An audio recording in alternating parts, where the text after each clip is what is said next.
और अब शुरुआत करेंगे भोपाल से बड़ी खबर के साथ। मध्य प्रदेश विधानसभा के बजट सत्र का आज दूसरा दिन है। राज्यपाल के अभिभाषण पर आज चर्चा होनी है। सत्र में हंगामे के पूरे आसार हैं। विपक्ष ने सत्ता पक्ष को घेरने की रणनीति तैयार कर ली है। तो ये बड़ी जानकारी मध्य प्रदेश विधानसभा से जुड़ी हुई। 1 मार्च को बजट पेश होगा, लेकिन उससे पहले राज्यपाल के अभिभाषण पर आज चर्चा होनी है। आज भी पक्ष और विपक्ष के बीच हंगामा होने के पूरे आसार।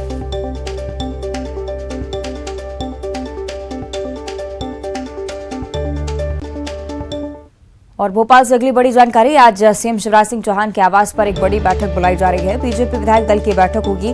बजट सत्र को लेकर मंथन होगा। इस बैठक में विपक्ष के हमलों को कैसे रोकना है, कैसे जवाब देना है, इसे लेकर रणनीति तैयार की जाएगी। तो सीएम शिवराज सिंह चौहान के आवास पर यह बैठक होनी है। बीजेपी के तमाम बड़े विधायक इसमें मौजूद रहेंगे और विपक्ष के खिलाफ रणनीति इसमें तैयार होगी।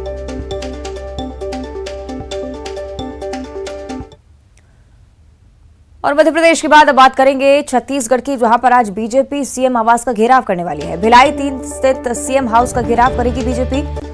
भिलाई 3 स्थित मंगल भवन में बीजेपी की सभा होगी। सभा के बाद रैली निकालेंगे बीजेपी कार्यकर्ता और रैली निकालकर सीएम आवास का घेराव करेंगे। मंत्री रुद्रगुरु के निवास का भी घेराव किया जाएगा। पीएमवाई योजना के साथ ही कानून व्यवस्था को लेकर भी ये घेराव बीजेपी की तरफ से किया जाना है।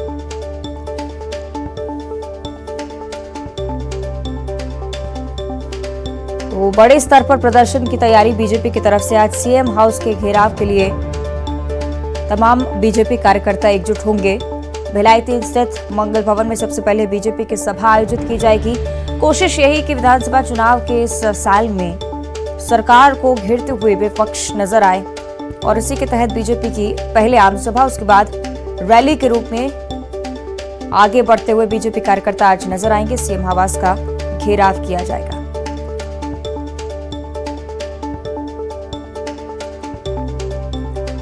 प्रधानमंत्री आवास को लेकर लगातार बीजेपी की तरफ से रैली निकाली जा रही है, प्रदर्शन किए जा रहे हैं, लेकिन आज एक बड़े रूप में बीजेपी कार्यकर्ता एकजुट होते हुए नजर आएंगे।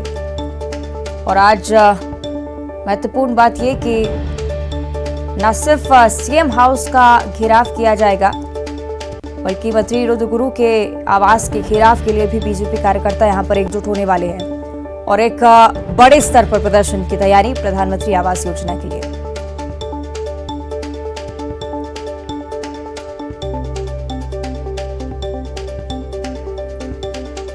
तो कानून व्यवस्था भी एक बेहद ही महत्वपूर्ण मुद्दा छत्तीसगढ़ के लोगों के लिए और इसी मुद्दे को लेकर विपक्ष लगातार हमलावर है सत्ता पक्ष पर और इसी वजह से बीजेपी की तरफ से भी बड़े प्रदर्शन कानून व्यवस्था को लेकर पहले भी होते रहे।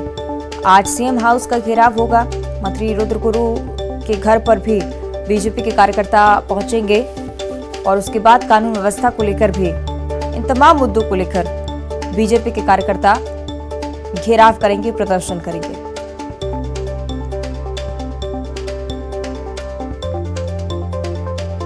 तो प्रधानमंत्री आवास योजना और इसी मुद्दे को लेकर आज बीजेपी के कार्यकर्ता एकजुट होंगे।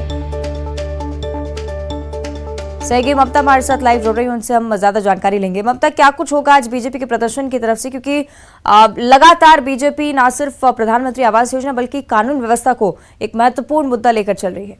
ममता।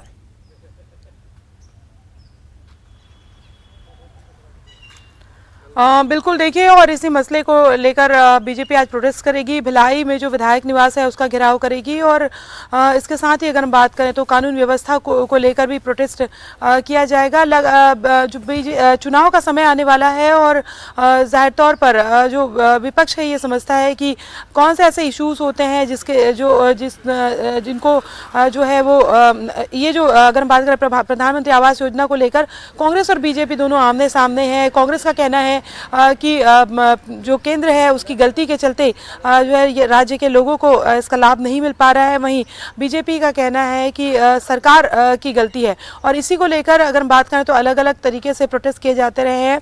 अलग अलग जगहों पर बीजेपी ने रणनीति बनाई हुई है कि अलग अलग जगहों पर जो विधायक हैं, कांग्रेस के विधायक हैं, उनके जो निवास स्थान है उनका घेराव किया जाएगा। कल भी कोंडागांव में प्रोटेस्ट किया गया था।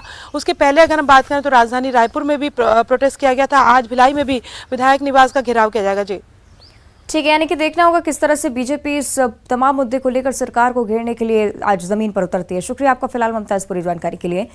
और लगातार हम जिस तरह से छत्तीसगढ़ की बात कर रहे हैं, बात करेंगे सीएम भूपेश बघेल की भी। इसी क्रम में मुंबई पहुंचे सीएम और सिद्धिविनायक के दरबार में मुख्यमंत्री यहां पर पहुंचे थे। सिद्धिविनायक मंदिर में पूजा अर्चना उन्होंने की। इसी की तस्वीर आपको दिखा रहे हैं। प्रदेश वासियों की सुख समृद्धि की कामना करते हुए नजर आए। आपको बता दें कि रायपुर में कांग्रेस के 85वें अधिवेशन के सफल आयोजन के बाद मुख्यमंत्री मुंबई पहुंचे थे। दादर स्थित सिद्धिविनायक के दर्शन उन्होंने किए, आशीर्वाद लिया।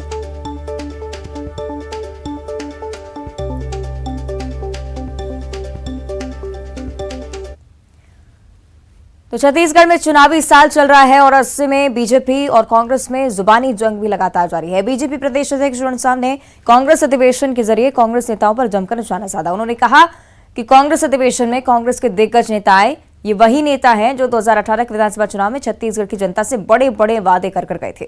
शराबबंदी, बेरोजगारी भत्ता, स्व सहायता समूह की कर्ज माफी, गरीबों को शहर में 2 कमरे देने का वादा किया था, लेकिन इन लोगों ने 4.5 साल बाद भी जनता को कोई हिसाब नहीं दिया है। प्रदेश की जनता को निराश कर लौट गए हैं। कांग्रेस पार्टी का राष्ट्रीय अधिवेशन हुआ। कांग्रेस के देश भर के सारे बड़े नेता आए और ये वही नेता हैं जो 2018 में विधानसभा चुनाव के समय आए थे। बड़े बड़े वायदे किए थे छत्तीसगढ़ की जनता से और वोट मांगा था। हमारी अपेक्षा केवल इतनी थी, छत्तीसगढ़ की जनता केवल इतना चाहती थी कि 4.5 साल बाद आप आए हैं तो जरा हिसाब किताब लेते आए कि जो आपने वादा किया था छत्तीसगढ़। आगे बढ़ते बात करेंगे इंदौर की, जहां से एक बड़ी जानकारी सामने आई है। देश में बड़ा हमला करने की फिराक में सरफराज मेमन है। ये जानकारी एनआईए की तरफ से और इसे लेकर अलर्ट भी जारी किया जा चुका है। इंदौर के चंदन नगर इलाके का रहने वाला सरफराज मुंबई पुलिस ने इंदौर पुलिस को ये सूचना दी है। पाकिस्तान, चीन और हांगकांग में ट्रेनिंग लेकर सरफराज भारत आया है। पुलिस कमिश्नर हरि नारायण चारी मिश्र ने इस पूरी बात की पुष्टि की है। साथ ही साथ इंदौर वासियों को भी अलर्ट रहने के लिए कहा गया है।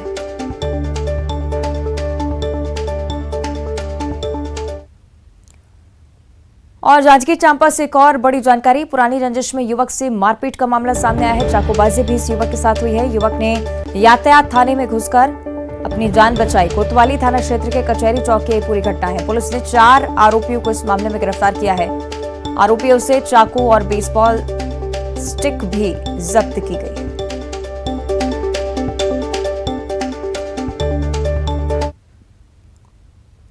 आगे बढ़ते बात करेंगे सूरजपुर की। हाथी के कुचलने से एक युवक की मौत हो गई है। शादी समारोह से युवक लौट रहा था। हाथी से 4 लोग जान बचाकर भाग निकले। दल से पिछले 2 हाथियों का आतंक यहां पर देखने को मिल रहा है।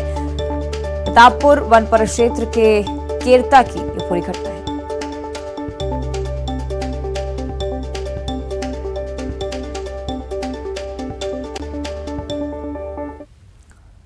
और मध्य प्रदेश में 1 और 2 मार्च से 10वीं और 12वीं बोर्ड की परीक्षाएं शुरू हो रही हैं और इसे लेकर छात्र तैयारियों में जुटे हुए हैं। परीक्षा को लेकर उन्हें कई तरह की चिंताएं भी सता रही हैं, लिहाजा छात्र काउंसलर्स की भी सलाह ले रहे हैं।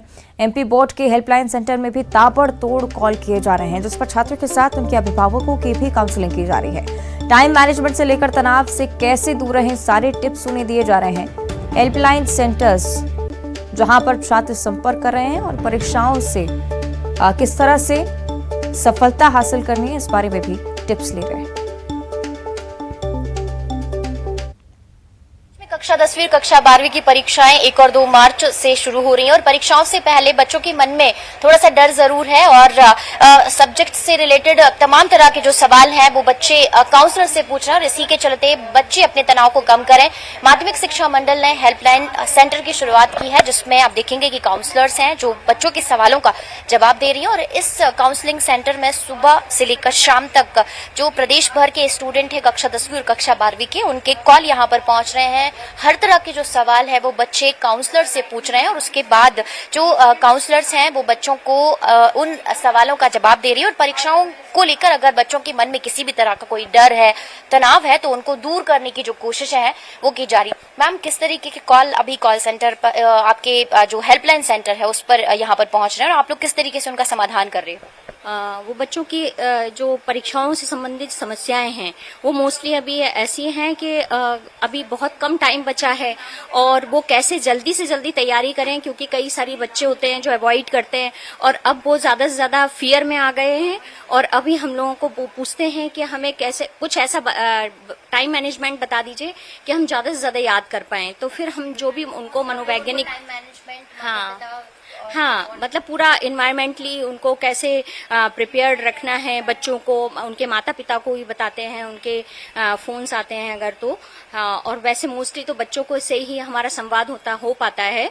इसको लेकर भी बच्चों के साथ साथ माता पिता को जो सलाह है वो दी जा रही है। कैमरामैन क्लान सिंह के साथ रंजना दुबे, न्यूज़ 18 भोपाल। उधर छत्तीसगढ़ में 10वीं और 12वीं की परीक्षा 1 और 2 मार्च से शुरू हो रही है। परीक्षा को लेकर माध्यमिक शिक्षा मंडल ने तैयारियां पूरी कर ली हैं। जहां संवेदनशील परीक्षा केंद्र हैं वहां पर नजर रखने के निर्देश हैं। 10वीं बोर्ड में 3,37,000 तो 12वीं की परीक्षा में 3,27,000 से ज्यादा परीक्षार्थी हिस्सा लेंगे।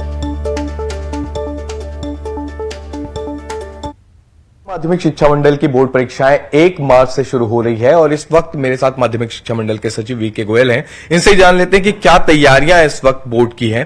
परीक्षाएं शुरू हो रही हैं, छात्रों के लिए बड़ा दिन रहता है, यूं कहें कि साल भर की मेहनत रहती है, तब ऐसे में एग्जाम्स की तैयारियां किस तरह की है? देखिए, हमारी परीक्षा की पूरी तैयारियां हो चुकी हैं। परीक्षा केंद्रों में जो सामग्री भेजी जानी थी सभी सामग्रियां पहुंच चुकी हैं। 1 मार्च से परीक्षाएं शुरू होंगी और 31 मार्च तक चलेंगी। इसके लिए परीक्षा केंद्र भी पूर्व में निर्धारित कर दिए गए हैं। छात्रों को एडमिशन कार्ड उनकी शालाओं से मिल रहे हैं और एडमिशन कार्ड उनकी शालाओं में लगभग 10 दिन पूर्व भिजवा दिए गए थे और जिन छात्रों को एडमिशन कार्ड नहीं मिल पाए हैं किसी वजह से, तो आज मंडल की वेबसाइट पे भी एडमिशन कार्ड को अपलोड कर दिया जाएगा। छात्र मंडल की वेबसाइट से भी अपने एडमिशन कार्ड को प्राप्त कर सकते हैं। अच्छा सर, इस बार क्या संख्या रहेगी? हर साल संख्या बढ़ती रही, तो इस साल क्या कम ज्यादा हुआ है? कोविड काल के बाद तो ये देखा गया कि 10th और 12th दोनों में ही संख्या बढ़ी थी, इस बार क्या है? इस बार 10th की जो संख्या है लगभग 10th में 3,33,000 बच्चे परीक्षा में सम्मिलित होंगे और जहां तक 12वीं का सवाल है लगभग 3,27,000 बच्चे इसमें सम्मिलित हो रहे हैं। तो कुल मिला के 6 लाख से ज्यादा, 6.5 लाख करीब। जी बिल्कुल, दोनों मिला करके 6.5 लाख से ऊपर संख्या है। परीक्षा की तैयारियां लगभग पूरी हो चुकी हैं और दिशा निर्देश भी जारी किए जा चुके हैं। 1 मार्च का वो दिन होगा जब छात्र अपने साल भर की मेहनत पेपर पर उतारेंगे। देखना ये होगा कि किस तरह की तमाम जो सुविधाएं हैं और माध्यमिक शिक्षा मंडल का दावा जो है परीक्षा को लेकर के वो कितना सही साबित होता है। कैमरा पर्सन इमरान कुरैशी के साथ देवव्रत भगत, न्यूज़ 18। सीहोर जिला गेहूं उत्पादन के लिए देश और विदेश में अपना एक अलग मुकाम रखता है। जिले में इस बार भी गेहूं के बम्पर उत्पादन की आशा है। दरअसल किसानों ने गेहूं का रकबा 12,000 हेक्टेयर बढ़ा दिया है। खेतों में फसल लहला रही है और इस बार जिले में 5% गेहूं का उत्पादन बढ़ने का अनुमान है। जिले में पिछली बार 4.5 लाख मीट्रिक टन गेहूं खरीदा गया, लेकिन इस बार 6 लाख मीट्रिक टन गेहूं खरीदने का लक्ष्य तय किया गया है। किसानों के साथ कृषि वैज्ञानिक ने भी खुशी जाहिर की। उत्पादन 10 से 15% तक बढ़ेगा। पहले जो उत्पादन 20 क्विंटल प्रति एकड़ होता था वो 25 से 28 तक होगा इस साल। कारण क्या मानते हैं? कारण क्या है, पानी पर्याप्त था इस साल, मौसम भी अच्छा रहा। वो सबसे बड़ी दिक्कत आती है पाले वाली, जो इस साल नहीं गिरा। गेहूं का उत्पादन बहुत अच्छा होगा क्योंकि मौसम बहुत अच्छा रहा है, ओस अच्छी गिरी है, पानी की कमी नहीं है। इस साल कम से कम 25 से ऊपर ही गेहूं की 1 कुंटल में 1 कुंटल। हाँ, तो ये नया रिकॉर्ड बनेगा। जैसा कि इस साल का जो कृषि का जलवायु का जो रहा है इस साल का, उसमें काफी बेहतर रहा और न तो पिछली साल जैसे देखा जाए तो क्लाइमेट तापमान में ऊपर नीचे होने के कारण काफी प्रॉब्लम आई थी इंसेक्ट और डिसीज की। इस साल किसी प्रकार की कोई भी कीट व्याधि का प्रकोप नहीं हुआ।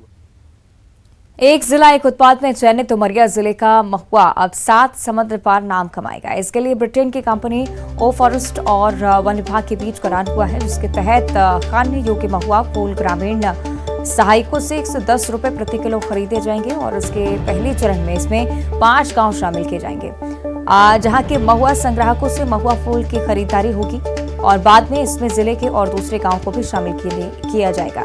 पहले चरण में 100 टन महुआ फूल लंदन भेजे जाने हैं और वन विभाग के एसडीओ कुलदीप त्रिपाठी ने बताया कि खाने योग्य महुआ की गुणवत्ता को बनाए रखने के लिए कंपनी ग्रामीणों को हरा नेट उपलब्ध कराएगी। It's going to be put into cold storage initially for a few weeks, and it will be shipped by container ship to UK. In UK, it will be processed, cleaned, and dehydrated and used into different products. और दतिया से रामेश्वरम जा रही मुख्यमंत्री तीर्थ दर्शन योजना की train में बड़ा दिलचस्प नजारा दिखा। रामेश्वरम जा रही महिला ट्रेन में गृहमंत्री अमित मिश्रा की तारीफ में लोकगीत गाते हुए दिखाई दिए। दतिया हो गई चमन बहार, मिश्रा जी के शासन में लोकगीत गाती हुई महिलाओं का वीडियो अब वायरल हो रहा है।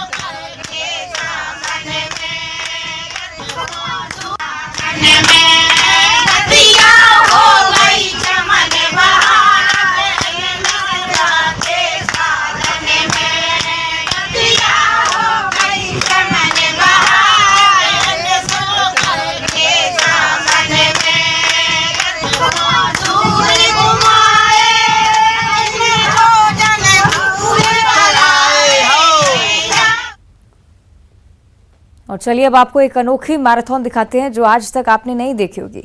बर्फ पर 135 लोगों की मैराथन देखिए। ये मैराथन जम्मू कश्मीर में 0 डिग्री से नीचे तापमान पर हुई है। इन सभी लोगों ने करीब 11,000 फीट की ऊंचाई को पार करते हुए मैराथन में अपनी भागीदारी निभाई।